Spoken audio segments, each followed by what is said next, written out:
Hello guys, hello. All right, we have a new 5-minute client lab review. I'm going to try my best to keep this under 5 minutes, but there is a whole lot to unpack on this client. This is a client actually that hired me strictly for a consultation to go through their lab works, read their labs, and then give what I saw in the labs and then the protocol for what we found in the labs. So let's just get in, but there's just a lot. I'm going to be going back and forth between pages here a little bit. So just bear with me. Okay. So first up on here on page 1, no issues, glucose, hemoglobin, insulin. We're not even going to discuss that. All that looks good. Here you notice that you see the bilirubin is off and the alkaline phosphatase is off. So we're going to look at this with her CBC. So here is the bilirubin, and then the CBC is going to show her red blood cell count, her MCV, and her MCH are off as well. So RBC is red blood count, okay? MCV is the size of red blood cells, basically. MCH is the amount of hemoglobin in red blood cells, okay? So the RBC is low, which means that they're going to try, the blood cells are going to try and increase in size to carry more hemoglobin to increase that number and get it back to the optimal levels that your body wants it to be. That, along with the alkaline phosphatase and the bilirubin, are all signs that there is some gut health issues. And I will go through here and tell you how I eliminated that this was not a viral or a bacterial infection otherwise, but it was mostly related to the gut. And I'll show you how I did all that. That's what I'm saying. There's gonna be a lot of going back and forth, so hang with me on this one, okay? So we have that. We have the bilirubin and we have the red blood cells that are off, okay? So there is a sign of the gut health issues. After talking with this client and doing the consultation, I did find out that there was some gut health issues. There was some irregularity in the bowels. There's been some bloating, some constipation going on for quite some time. So it makes sense, right? That we've got probably some kind of bacterial overgrowth or something like that going on in the system. That's part 1. Part 2, you see here on page 1, her DHEA, which is an androgen, is high, okay?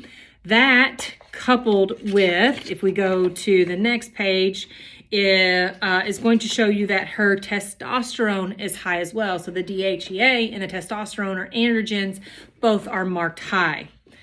Okay, that coupled with, if you look at her LH and her FSH on the labs here, you'll see that they are a 3-to-1 ratio, meaning 21 times 3 is going to give you about the 70.9 of the FSH. FSH is follicular stimulating hormone. LH is luteinizing hormone, both major players with women's cycle and determining factor for perimenopause, menopausal, or other issues that are going on. So, of course, I cannot diagnose, but what I can say is this: the high androgens coupled with the 3-to-1 ratio of the FSH to LH looks like PCOS, polycystic ovarian syndrome. So most of the time we see PCOS as an insulin-driven type issue. This time it is stress. This is a stress/inflammation driven PCOS case. Again, I cannot officially diagnose. I'm just saying what it looks like. She can take these labs to her doctor and get it confirmed there. But why I say it is a stressed, number 1, if you look at the reverse T3. So your body, to make this super simple, so I'm not on here forever and you guys stay engaged, but so that you get an understanding, okay? TSH is secreted from the pituitary to the thyroid gland. The thyroid gland secretes T4. T4 is then converted into T3. T3 is the metabolically active form of the hormone that is then put into tissues that helps to manage cardiac, respiratory rate, your metabolism, digestion, body temperature, like all of that kind of stuff. When we are high stress, our body will take and go TSH to T4, convert that T4 to what's called reverse T3. Reverse T3 is an inactive form of the hormone, meaning it cannot be used for energy resources. That is a body's protective mechanism to conserve energy. Anytime you are high stress, your body's first response is conserve energy. Okay, so there's one sign of high stress with this individual. That makes me lean towards, like I said, stress-induced PCOS. Geez. Okay. Then if we keep going through her labs here, we go to the last page. We look at the vitamin D. The vitamin D is very low. It's at 29.3. Ideally, we get this between 80 and 100. So we're going to work on that. And then the next one that's a stress marker that we go, if you scroll down to the bottom, we already talked about the testosterone being high, is the SHBG, the sex hormone binding globulin. So the job of the SHBG is to bind hormones. It tries to keep your body from having a hormonal imbalance. So if we have too much estrogen, too much testosterone, it will bind to this globulin and then hopefully get pushed through phase 1, phase 2 detoxification and pooped out of the body. When we are high stress, it will overbind to those hormones, which is why it is elevated right now. But, you know, it's not a good thing, but it's kind of a good thing in her case because it is binding up the excess testosterone that she has floating around in her system. And it's, even though that's high, it's managing the testosterone, because if her testosterone, if this SHBG was not high, and this would mean her testosterone levels would be even higher, she would be having even more symptoms. And high testosterone is oily skin, acne, oily hair, unwanted hair growth like on the chin, the chest, hair loss on the head. So there's a lot of negatives to that as well. So even though it's not a good thing, it's kind of saving her a little bit in this scenario. So, but it is elevated because of stress. So the plan of care for this client is to attack the estrogen. We're going to get on supplements called DIM, calcium deglucarate.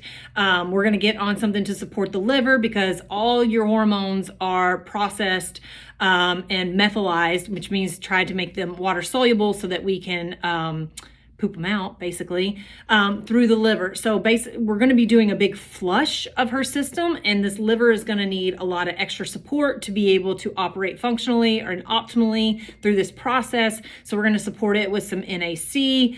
Going to get some vitamin D in there as well, because when vitamin D is low, we know it's low for immunity, but vitamin D is also a precursor for sex hormones and neurotransmitters like serotonin, dopamine, those things that make you feel good. And that was one of this client's biggest complaints, is she just does not feel good. So we're going to get those levels elevated, work on that. This client was an over-exerciser, which is probably contributing to some of these levels. I mean, 7 days a week, like hardcore running, lifting, just nonstop. And then has some home life, some environmental work, just normal. You know, we all had those stresses, but she was majorly exercising, so just compounding that stress on her system. So pulled her back to 3 days a week, going to do a Mediterranean style type diet, cycling her nutrition for workout days, non-workout days, going to work on her discipline with rest, just like she was so disciplined with her exercise, and then going to incorporate some stress management techniques such as restorative yoga, some breathing techniques that I talked to her about, taking warm baths at night, going for fasted morning walks in the morning, some things to help bring her back down into that, what we call the parasympathetic, that rest and digest phase that we want to be in, versus that fight or flight all the time, which is where she is. So I know this was a little bit longer, but there was a whole lot to unpack in this client. If you have any questions, let me know. You can find out or find all my information about my programs at CynthiaWilliamsWellness.com. I have 2 programs I launch every single month. One is a basic nutrition and exercise program. The other one is my hormone and gut health program, where I do deep dives like this type of client right here. So thanks for watching, and I'll see you guys in the next video. Bye.